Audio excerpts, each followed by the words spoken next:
Thank you, Mr. Speaker. I'd like to ask all the members of the Military and Veterans Affairs Committee to come down and the members who are veterans in this body.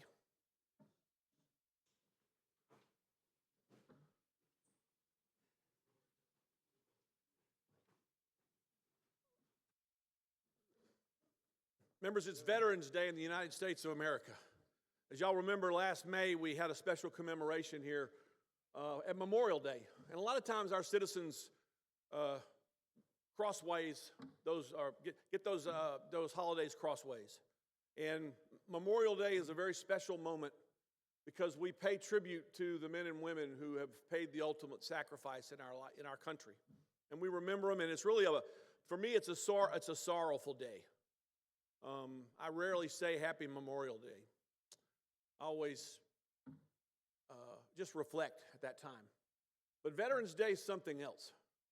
Veterans Day is the day where we remember the people who, over the course of 250 years now, have willingly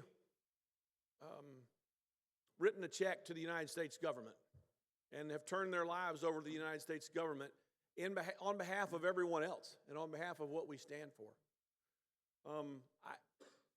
I liken our military forces that we've had for the last 250 years to a team.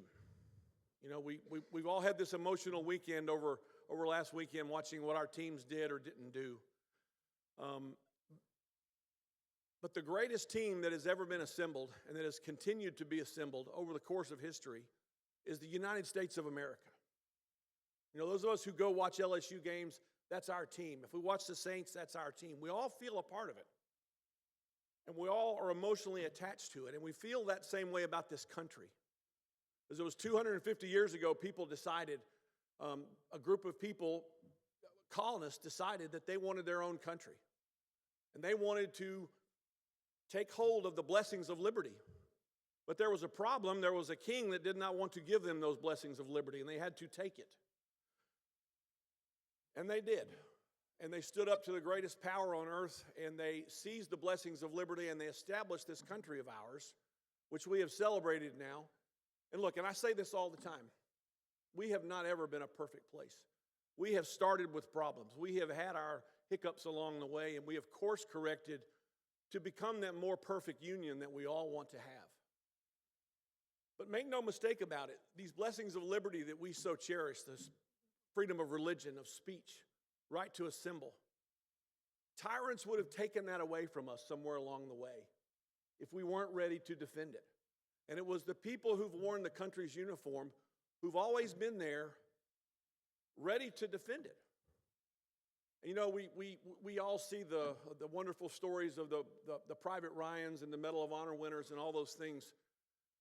But the American military is made up of an enormous team of people that do everything from clerk typists to lawyers to tank drivers to mechanics to doctors, all sorts of things.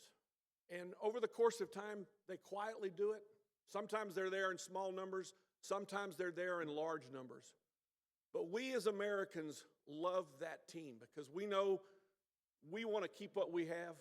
We want to know, we want to believe that we're always going to be here. And we know someone will always be there to defend us. And so what I would encourage you to do on this day, if you see a veteran, thank them. If you know someone, send them a text. Are there other veterans in the room besides those of us who are down here today that have served? I think we had some troopers here. Well, if you see one, thank them. Because a lot of them went off and some of them worked 3 or 4 years in the Army or the Navy or the Marines. Some of them did full careers. But they did it willingly. There was a time where people were drafted, but they still went. And now all of our people go willingly. So we can have these blessings of liberty. So we can come together and decide the type of government we want to have. We can have these passionate, wonderful debates and plan for the future for our country. And that's what Veterans Day means to me, is that we are a team. This country is a team, and we cheer for America. And so thank your veterans today. Mr. Speaker, I'm not going to ask for a moment of silence. I'm going to ask for a round of applause for the veterans of the United States of America.